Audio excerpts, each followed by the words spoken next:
अस्सलाम वालेकुम।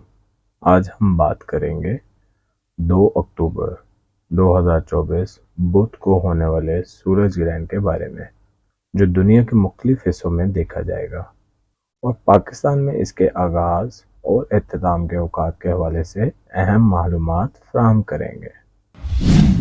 जब चाँद ज़मीन और सूरज के दरमियान आ जाता है तो सूरज की रोशनी ज़मीन तक जुज़वी या मुकम्मल तौर पर नहीं पहुंच पाती। इस अमल को सूरज ग्रहण कहा जाता है। ये एक कुदरती मंजर है जो ज़मीन के मुख्तलिफ हिस्सों से मुख्तलिफ औकात में देखा जा सकता है।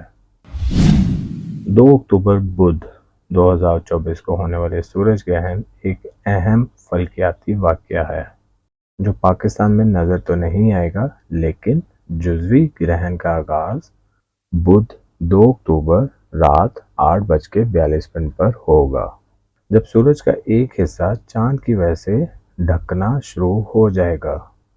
मुकम्मल ग्रहण बुध 2 अक्टूबर रात 9:50 पर होगा।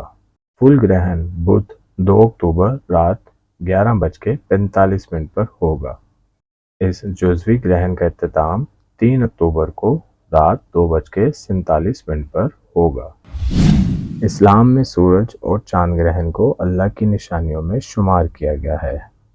हज़रत मोहम्मद सल्लल्लाहु अलैहि वसल्लम ने सूरज या चांद ग्रहण के वक्त हमें तौबा और दुआ की तलकीन की है और इस दौरान नमाज कसूफ अदा करने का हुक्म दिया है। इस्लामी तालीमात के मुताबिक सूरज ग्रहण के दौरान नमाज कसूफ अदा करें और इस वक्त को दुआ और इस्तिग़फ़ार में गुजारें।